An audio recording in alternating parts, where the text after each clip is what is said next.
Hey, y'all. Hey, welcome to the PowerWomen podcast. This is a show where powerful women share their journeys, discuss powerful issues, and the men and women who help us rise. And we are your hosts with three very different backgrounds and very different perspectives. I'm Brandy Jo Newman. I'm Gayatri Agnew. And I'm your power mom, Claire Brown. Hey, y'all. Hey, so we're back. And today we have Amy Wilson on. Hi, Amy. Hi. So Amy comes to us with all things woman. Amy is, well, I'm going to let Amy tell us. Who is Amy? What does Amy do? All the things, Amy, tell us. Okay, there's so many things. Well, I am Amy Wilson. I'm a women's health nurse practitioner.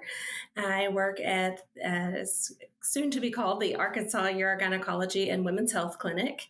I've been a women's health nurse practitioner since 2005. And I've been with urogynecology since 2018. And I've always done women's health since I became a nurse in 2001. Okay. Yeah, it's a long time. Yeah. Yeah. And so, I didn't know there was such a thing as urogynecology until I met one of your physicians, actually, a few years ago. And so tell us, what is urogynecology? Well, we basically deal with anything related to the bladder and the vagina. So anything like prolapse, recurrent urinary tract infections, leakage of urine, things like that. Sometimes pain with intercourse. Right. Yeah. So it's urology and gynecology together, right? Kind of mixed together. Yes. Yeah. Because a lot of that really goes together with women. Exactly. And so what are the things that lead up to that? What are the causes of the need for urogynecology? Yeah. So sometimes just living, aging, birthdays. Yeah, just being a woman. Yeah, thanks so much for that, Amy. Yes, that's a lot of encouragement. If you have a vagina and you are on Earth, that can increase the chances. So just gravity. Okay. Lovely. Yes. If you've had children or been pregnant before, sometimes that can also contribute. If you do a lot of heavy lifting with your job or just with even activities at home, sometimes that can increase your chances of having issues.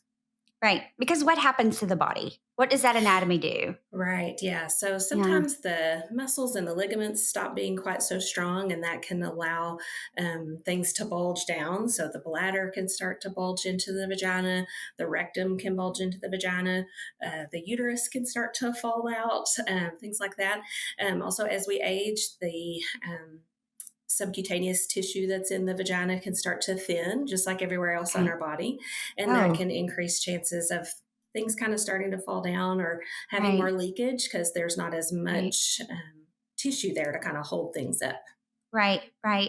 And so what are those solutions that people come to you for? What is there to do for all that? Right, is it only surgery? Is that the only thing? No. There's lots of things we can do. Thank goodness. So, yeah, right. Yes. So first thing we usually, we obviously do a full thorough exam. Sometimes we can teach you some exercises to do at home to kind of work on it, things to do to try to help keep anything from getting worse. We do refer a lot to pelvic floor physical therapy. So I know you've had them on your show before. I have, which I fondly call pussy aerobics, because because that's what it is. Exactly. It's lovely. Yeah. It's the Jane Fonda for the vagina. So absolutely, it's great. Love physical therapy. We do have devices like pessaries, things like that can kind of help hold things up. It's like a bra for the vagina. There are certain ones that are designed to help with leakage of urine that help to kind of support the urethra. So new sexy lingerie is what you're telling me. Right. Yes. Yeah. Who knew? Yeah. And they even do things like urethral bulking injections, so you can get collagen injected into the urethra. We do Botox injections into the bladder. So lots of cool stuff. Wow. available. Wait a minute. So insurance will cover my collagen and my Botox at some point. Exactly. Yes. Okay. Yes. Just not How in your about face that? so much, Yeah. but Yeah. yeah. Yeah. But a So few yeah, it's pretty cc's down amazing. below will help, huh? Right. Okay. Absolutely Yeah. fascinating. Okay. Well, I had no idea.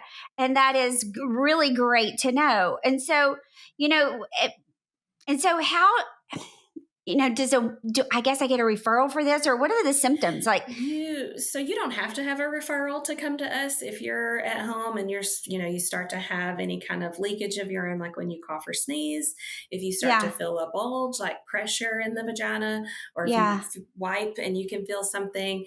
Some people come to us because sometimes they're having some difficulty with intercourse or any kind of yeah. penetration vaginally. Some people aren't able to hold a tampon in. Oh, Like I said, when wow. you're exercising and you leak when you pick up something heavy, or when you're doing jumping jacks, or Hmm. women who if you go to the trampoline park, that's a Right. common time when people will have issues. And any of Yeah. that, you can just call and let us know what's going on, and they will get you with the right person. Yeah. Y'all should advertise in the women's bathroom I at the know. Yes, trampoline that's what park. we have said that we're going to Yeah. definitely, as our new practice is opening up, we're definitely going to put some stuff out there. I think that's fabulous. Yeah. Yes. And so, I mean, my mind is just racing with so much right now. And so, I mean, yeah, but women don't know what they don't know. And I don't think they Right. know, one, that this isn't normal, Right. and Right. two, that there are solutions. Exactly. So I And so, think is sometimes, this, go ahead. sorry. Well, I think just sometimes, we don't talk about it. For sure, our grandmothers and maybe even moms didn't talk about it very much. So No. sometimes we might think we're the only ones that are suffering with it. And so then we just kind of Hmm. are silent. Or some Hmm. women have talked to their other doctors about it, or healthcare providers, and they say, well, it's just part of getting older. Yeah. And even though it is a common part of aging, it doesn't mean you have to live with it. And especially Right. younger and younger women are becoming more aware of our bodies and talking about it more. And so, there are young women who are experiencing these issues, and things don't typically get better as we get older. So, Yeah. wanting to make sure that we deal with it as soon as we can so that we don't Right. let it get worse. Yeah. There's so many products available, the Depends and Poise pads, and we just see so much about all the pads and skincare, Hmm. when it's like, if we could maybe address some of that a little bit sooner, we won't get to the point that we need to be wearing pads and Right. Depends and things like that. So Right. And don't feel so, like you're alone. It's 1 in 3 women will experience oh, urinary incontinence. wow. So yeah, And so, it's a is there a lot. specific age that this starts to happen? It really varies, because we do have some young women that come in even kind of soon after they've had their children that are having Uh issues. So huh. in their 30s, even Yeah. all the way up to, we have women that are coming in their 90s. So But I want to go back to something you mentioned, that pain with intercourse is something that you address, yes, because yes, we have seen several posts in Little Rock Power Women recently of women saying they can't achieve an orgasm, right, or the intercourse is extremely painful, and it always has been. right. And I can't help but think that if men were having pain with masturbation or pain with intercourse, or weren't able to, Yeah, that this would be a first world problem, and exactly. it would be all over the national news at 6:30 Hmm. every night. And Exactly. so, yeah, and so let's discuss that a little bit more, Yeah, because yeah. one, that's not normal. Right. And No. you should be able to have an orgasm at the drop of a hat. And how are we making that at the drop of your bridges? And so, Ex- how are we making that happen? Exactly. Yes. So, yeah, there are a lot of women out there who've never had an orgasm, that are been in Yeah, relationships for years, already had children, and have never had an orgasm. So, yeah, we right. got to fix that for sure. I will say Yes. it's not always easy. And a lot of women, again, sometimes there's a stigma around Mhm. masturbation or self pleasure or anything like that, that we got to Right. get past that for sure. That we got to kind of get past it being something taboo. Yeah. So you've got to figure out what makes you feel good. So sometimes self Yeah. pleasure is our first step, is like figure out what's going to work for you, so that you Right. can talk with your partner about it, so that y'all can work Right. together. Right. Most women require some form of clitoral stimulation to have an orgasm. So Uh-huh. sometimes what we've seen on TV of just, intercourse is not always going to lead to an Mm-mm. orgasm. Right. And so Right. making sure that women understand that that's not something that's wrong with them. It's just that the No. media doesn't always portray things accurately. Mm-hmm. It does take, research shows it takes an average of 20 minutes for women to become adequately aroused and lubricated for intercourse. I need this to So- go to every man right now. Right. An average of 20 minutes. 20 minutes. Yeah. So can you think about how fast most of the time men kind of can progress pretty quickly? So Sure. if you don't have adequate foreplay, then that can be partly some of the issue. And especially, like I said, if you think it's supposed to happen quickly, that Right. you could think something's wrong. But on Right. the other hand, also, I feel like I've had a few patients that their spouse or partner will try for hours. And at some point, I feel like you might have to figure out, again, what is going to cause pleasure for you so that you can figure it out to hopefully not have to spend your whole afternoon trying to reach an orgasm. Right. So, there's all kinds of things available and things on the internet. Again, adequate arousal, adequate foreplay, even if you have to do it by yourself in the bathroom beforehand, something to really get your mind in the right place. Right. For women, there's a huge mental component. Uh-huh.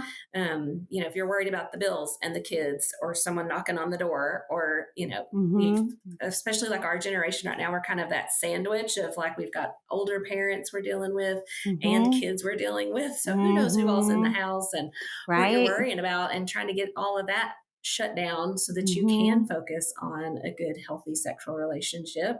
Yeah. Is something that we have to understand. Again, that is part of it, and we have to work on it and be ready to kind of put in the effort. Right. I have a lot of women too that I talk about. Sorry, I could talk about this forever. Go ahead. I'm here to talk about sex and vaginas all day. Right. Let's go. A lot of patients that just feel like, they have pleasure once they do it. They just really don't want to do it. So it's kind of like exercise. That usually it's like, I don't really want to go to the gym, but once I go, I feel better and I'm healthier because of it. And that's the same with sex. It's healthy. It's good for our heart. It's good for our body. It's good for the vagina. It can help. The more sexually active you are, it helps with even urinary incontinence, just because it's increasing blood flow and keeping all of the vagina healthy. Yeah. So it can help a lot. So it really is good for us to have sex. So kind of thinking of it as a thing that is good for us. We should do it. And again, as long as we can make it not be painful and make it be such a chore, then I think because that brings me to the question, because if you don't give your vagina the attention it deserves, will that not go the reverse? Right. And then so you lots have of things can happen. Then you have other issues and pain and things because you're not exercising those muscles. If you don't use it, you'll lose it. And we've had patients that, the vagina can start to close off actually, and the skin can get hardened. It can start to stick together so that you can't get anything in. And so, then that makes it hard for people to urinate and things like that. So what I just heard is, I just heard you prescribe me to have sex, Amy. Exactly. That's what I just heard you say. Okay. Yes. Just needed. Yes. I can write that down on a script pad if you need can you? And then can I put that on my single girl profile of have been prescribed to have sex, needs help? As needed. Okay. Yes. Okay. Yes. Yeah. I mean, first world problems in the singlehood, getting laid on a regular basis when you have standards. Like it's a real issue. For sure. Right. It's that whole having standards part. That's the component at the end. That's the real kicker. Yeah. So, you people that have a partner really just don't know how good it is for your health. Like for real. Yeah. We should really take advantage of that and appreciate be grateful the for that we have. Right. Be grateful for that penis next to you. Exactly. I mean, for real. Or whatever it is that's next to you that helps it out. I don't care. Yeah. So, I mean, which is fascinating. And then the other thing is that I've learned through pussy aerobics and pelvic health is that not everybody's ligaments and everything are dropping, if you will, or loosening, but some of us are too tight. Exactly. Yeah. So again, that causes different issues. Right. So again, that can contribute a lot more to the pain aspect. And it's really easy to say relax for intercourse, but not so easy to do. Those muscles don't always communicate real well with our brain. Again, that's really where physical therapy plays such a huge role. We do oftentimes prescribe things for that as well. We use vaginal muscle relaxers. We can use vaginal Valium, What? numbing agents, pain relievers. So there's tons of stuff available for women who have pain. Did not even know. Yeah. I will say the pharmacy sometimes will call because we do they make them compounded, and I love our compounding pharmacies. So shout out to them. But occasionally just the cost of that can be pretty, kind of cost prohibitive. So we do occasionally use an oral tablet that you'll place vaginally. So the pharmacies will give us a call every now and then when I say to place this oral tablet vaginally. Just put it in with a little bit of coconut oil. And they're like, are you sure that that's what you meant? So I have to kind of prepare the patients for that a little bit to kind of say, yes, I'm supposed to put it in my vagina. Yes. Thank you so much. Have a great day. And exactly. You're Give welcome. It to me. Yes. Give it to me quickly. Exactly. That's fascinating. But no, I mean, so I love taking a problem and having so many solutions. Right. I love that. Sure. And then what really excites me is this is really new considering, and then where are we fixing to go with it? Right. You know? Yeah. Right. So I think we're moving in the right direction for sure because women are talking about it. There are 2 FDA approved options to treat hypoactive sexual desire dysfunction. They're a little bit hard to get because insurance companies haven't really jumped on board too much with female sexual health as much as they have for men. Yeah, because they're not run by Viagra for $4. And right. Yeah. The 2 that we have available are much more expensive. So sometimes they're hard to get, but they are available. So that's good. And the more we prescribe them, hopefully the more those will be covered. But then sometimes we use topical testosterone just to help, if your testosterone level's low, we can help to bring that up to more premenopausal, so especially in a postmenopausal woman, our testosterone starts to decline. Everything does. It's awful. Right. Yeah. And then there's a cream that we use. It's often referred to as scream cream. Yeah. So you apply that to the clitoris about 30 minutes prior to intercourse, and it helps to increase blood flow. So there's more arousal and can help with orgasm. And so that's not over the counter, is it? No, that's a prescription. But it's pretty affordable, I feel like, compared to some of the other options that are compounded. It's a compounded medicine. And depending on how often you want to be sexually active, that plays a big part too. So if you're active a couple of times a week or more, then obviously that cost starts to go up. But again, the more you do it and the more you have sex and the more you enjoy it, sometimes the easier that will get. So it's just a matter of kind of getting you there, and then usually that will start to get better and you might not have to use these things as much. So, I think we use the word normal a lot, and there's no such thing as normal, right? Yeah. And so is it normal, or should we expect to always have an orgasm with intercourse? Or how often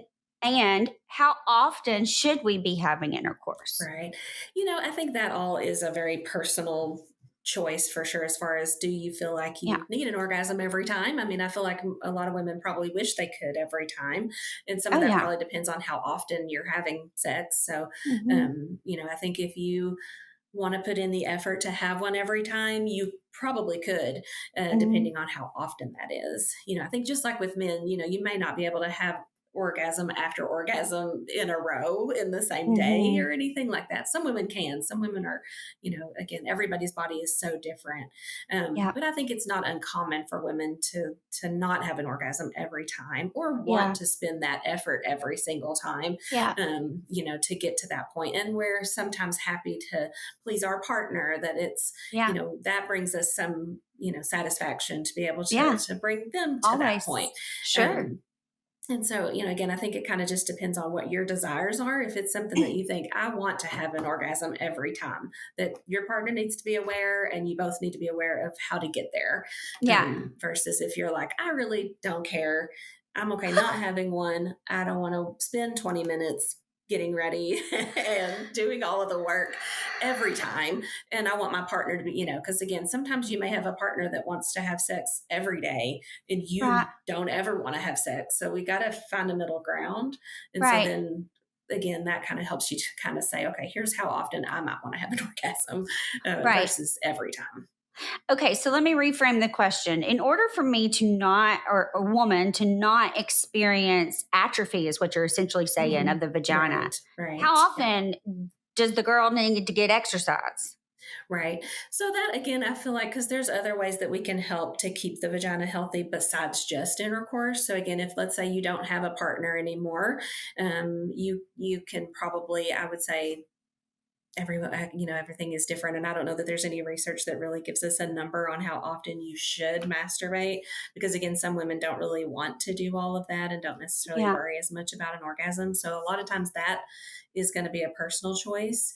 Mhm. And so using the vagina, I would say every day doing something. So especially after menopause, but even Oh, before wow. then, a daily moisturizer like coconut oil or olive oil when you get out of the shower, Okay. to just keep everything moisturized, just like anywhere else on our body that we moisturize Right. our face and our arms. That also needs to be taken care of. And sometimes women who are, it might feel wet, but it's not always the right kind of moisture. So a lot of times our discharge will get a little bit more watery and it doesn't do as good of a job at lubricating. So Mhm. using that daily moisturizer, vitamin Yeah. E oil, coconut oil, something like that. Mhm. And then we do oftentimes use a little bit of low dose vaginal estrogen cream, and that's usually just 2 to 3 days a week. Mhm. That some women use that alone. Mhm. And so again, I think as far as other ways to help keep that area healthy is going to be just a personal choice. Yeah. So let's talk about the don'ts. And I know, in a medical clinic, you've seen an array of things. Just Yes. like when I go in people's homes, I get to see so many things, Right. right? Yes. And Yes. so I am certain you have seen some stuff. I have. And Yes. yeah. So what do we not need to ever do? What is the no-no? What are the Right. no-nos? So I would say top of the list is no douching. Yeah. The vagina is like a self-cleaning oven. It really doesn't need a whole Mhm. lot of cleaning. So Mhm. usually just water is all we really want to use vaginally. Okay. Now, if you want to wash like on the outside, kind of more on the vulva where the hair grows or in the groin, a little bit of mild soap like Dove or Ivory. Good Clean Mhm. Love is another one that I think has some soaps, but no fragrances. Yeah. So kind of just really trying to leave it alone as much as possible, so that it can do its job to stay healthy. Usually, Mhm. I do recommend a probiotic just by mouth, that has like lactobacilli, like what's in Mhm. yogurt, to Yep. kind of help keep good, healthy bacteria in the vagina. But other than that, just some water and kind of leave it alone. Okay. So no douching. What else do we Right. not need to do? Yeah. Again, I would say just don't put anything dirty in there. Make sure that if your partner make sure your partner's clean, like you said, Yeah. finding that good partner, making sure that Yeah. Those they are not using standards. anything, right? If they're uncircumcised, make sure they're pulling the foreskin back, making sure they're getting clean and Yeah. drying off. If you do use any kind of toys, I would just say making sure, again, that you're cleaning those well, with a good soap, and making sure that you rinse it off completely. Right? Um, yeah. If you take baths, usually we recommend, no bubble baths or anything like that, just Mhm. because, again, all that, the vagina is an open mucous membrane. So it kind of lets things in a little bit easier. So we want to try not to sit in the bathtub that has a lot of fragrances or things like Mm. that. So just regular water is fine. Sometimes a little baking soda in the water can help. Um, some women, again, are very sensitive to fragrances in your laundry Yeah. detergent. So usually we say Yeah. all free and clear, don't use the dryer sheets, wash your underwear separate. Yeah. There's a lot of people that shave and wax and all that. And again, I think that to some degree is a personal choice. But I've seen a lot of women who have problems after that. They get ingrown hairs, they get infection, they start having boils. So again, I feel like anything that you're doing, if you feel like, okay, now that I've started doing this, I'm having more problems. Yeah. Sometimes there's a reason why there's things there. And, I would say trimming with clippers or something like that is probably a safer way to keep things trimmed down there. In case if you don't feel like you want a lot of hair there, that's perfectly fine. But and I think some of that is a personal choice, that there's women that have been doing it for years and they're doing great with it and they don't have a problem. But then there's other women that really are very sensitive to that. And the shaving creams, the razors, all of that is kind of increasing bacteria risk and things like that. So. Okay, what's the one, if there's one thing you had to tell a woman today about urogynecology, her vagina, her sexual health, her vaginal health, anything like that, what's the one thing you would want her to know? Oh, gosh. Well, I guess just maybe that you are not alone in whatever's happening to your body and that we would love to talk with you about it. We want to make sure that you feel comfortable coming here and opening up to talk about whatever it might be. If everything's great, I'd love to hear that too, just because sometimes we get a lot of the, I don't feel good and my vagina's falling apart. And so we like to hear it when things are also going well. Or like if Dr. Oliphant did some surgery and fixed everything and you feel great. We like to hear that too, but just I think talk about it maybe my most important thing. Yeah. I'd also like to point out that Dr. Barr and Dr. Oliphant are are two of very few physicians in our state that do what they do. Exactly. I believe there's only 3 or 4 in our whole state. I think they're supposed to be getting one more that's a fellowship trained urogynecologist. Yeah. But these 2 women are exceptional at what they do, but they're also rare at what they do. Exactly. And so we're really, really lucky to have them here. We are. Yeah. Blessed, and so very, very blessed. And then to also have nurse practitioners that have the background and experience in women's health that obviously have a passion for the work. It creates that safe space. Yes, we hope so. Yeah. So I really appreciate that. So thank you so much. So Amy, how do women find y'all? I love that y'all are going out into private practice, which opens up so many more options for women. For sure. Yeah, I love that so much. Yes. So tell us, where is the new clinic? The name of it again? How do people find you? All those things. All right. So we are right now going to be in our same location at 5 St. Vincent Circle, Suite 300 in the Blandford building. Our phone number is 501-480-8800, so you can call us. We are online at arurogyne.com, I believe it is. Okay. So you can find us there. You can just walk in if you need us. Okay. That's it. I love that. Yeah. Well, thank you so much, for your time, Amy. But also thank you all for serving all the vaginas. We so much appreciate it. I've learned so much here. I had no idea about vaginal Valium and things to help me calm down. Boy, I need it. Right. So, in all the ways. Right. So thanks so much for all you're doing. Yeah. Thank you so much. I appreciate everything you're doing for PowerWomen, and it's amazing what you've done for the state. One vagina at a time, all of us. Thank you so much. Yeah. Thank you so much for listening. If you like the show, please rate and review on iTunes and check out our website, thepowerwomen.org.